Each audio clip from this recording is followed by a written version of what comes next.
కాపు ఉద్యోగుల JAC TBK ఆధ్వర్యంలో ఫిబ్రవరి 4న కేంద్ర రాష్ట్ర ప్రభుత్వ ఉద్యోగుల ఆత్మీయ సమావేశం గుంటూరులో ఏర్పాటు చేసినట్లు తెలగ బలిజ కాపు జేఏసీ కన్వీనర్ దాసర్ రాము తెలిపారు. కాపు తెలగ బలిజ ఒంటరి కులాలకు చెందిన ప్రభుత్వ ఉద్యోగులందరినీ ఒకే తాటిపైకి తీసుకుని రావాలనే ఉద్దేశంతో సమావేశం ఏర్పాటు చేసినట్లు తెలిపారు. రాజకీయాలకు అతీతంగా ఈ సమావేశాన్ని ఏర్పాటు చేశామని, రాబోయే ఎన్నికలకు ఈ సమావేశానికి ఎటువంటి సంబంధం లేదన్నారు. 110 శాఖల్లో ఉన్న ఉద్యోగులందరూ ఈ సమావేశానికి రావాలని మున్సిపల్ టీచర్స్ ఫెడరేషన్ అధ్యక్షుడు రామకృష్ణ కోరారు. నా పేరు Soma Rao Ramakrishna, municipal teachers federation రాష్ట్ర అధ్యక్షుడు.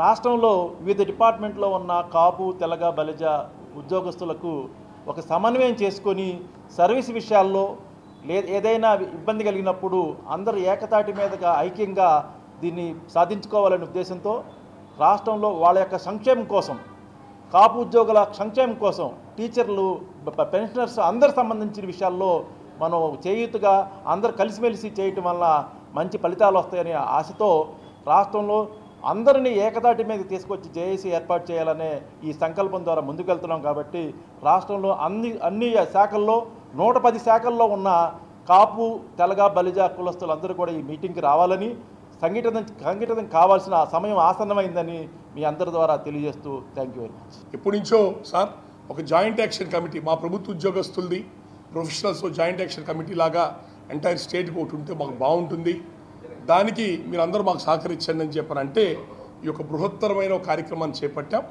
దయచేసి తెలగ బలిజ కాపు ఉద్యోగస్తులు అటు రాయలసీమ, ఉత్తరాంధ్ర, కోస్తా జిల్లాల్లో ఉన్న అటు కేంద్ర రాష్ట్ర ప్రభుత్వాల్లో పనిచేస్తున్న అందరూ కూడా దయచేసి రేపు 4వ తారీఖు జరిగే ఈ ఆత్మీయ సమావేశంలో తప్పకుండా పాల్గొని మీ యొక్క అమూల్యమైన సలహాలు సూచనలు ఇచ్చి రాష్ట్ర వ్యాప్తంగా ఉద్యోగస్తులకి ప్రొఫెషనల్స్కి రాష్ట్ర వ్యాప్తంగా ఏర్పాటు చేస్తున్న రాజకీయాలకు అతీతంగా ఏ రాజకీయ పార్టీలకి రాజకీయాలకి ఎవరికి ఏ సంబంధం లేదు. ఇది ఎక్కువ సర్వీస్లో ప్రభుత్వ సర్వీస్లో బయట సర్వీస్ సెక్టార్స్లో ఉండేవాళ్ళది కాబట్టి ప్యూర్ నాన్ పొలిటికల్గా ఒక జాయింట్ యాక్షన్ కమిటీ ఏర్పాటు చేస్తున్నాం.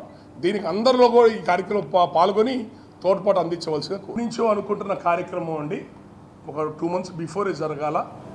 మేము అది జేఏసీ తరఫున ఎప్పుడు కూడా 5 రాష్ట్రాల మీటింగ్లు ఆర్గనైజ్ చేస్తుంటాం విజ్ఞాన మందిరంలో.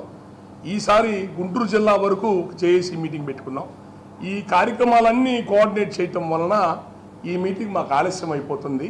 ఇది ఇందాకే చెప్పాం, ఇది పూర్తిగా రాజకీయాలకు అతీతంగా జరుగుతున్న కార్యక్రమం, ఒక ఆత్మీయ సమ్మేళనం. ఎందుకంటే రేపు ఎలక్షన్ ప్రభుత్వాలు ఏర్పడతాయి, మళ్ళీ అందరికి ట్రాన్స్ఫర్స్ వస్తాయి రేపు, మళ్ళీ తర్వాత జూన్ ఏప్రిల్ మే జూన్ తర్వాత నుంచి ఇక మనం మీ అందరం కూడా ఒక చోట ఎంప్లాయీస్ మేము కమ్యూనిటీ కోసం ఎప్పుడైనా కలుస్తుంటాం.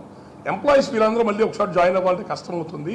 ఎలక్షన్ కోడ్లు రాకముందే కొంచెం మాకు లీజర్ టైం ఉందండి, ఈ టైం అందరం కలిసే అవకాశం ఉంటుందని ఎంప్లాయీస్ యొక్క సలహా మేరకే ఈ కార్యక్రమం పెట్టాను తప్ప ఎటువంటి ఎలక్షన్స్ రేపు రాబోయే ఎన్నికల ప్రక్రియ విషయంలో ఎటువంటి దీనికి సంబంధించి ఏ సంబంధం లేదు.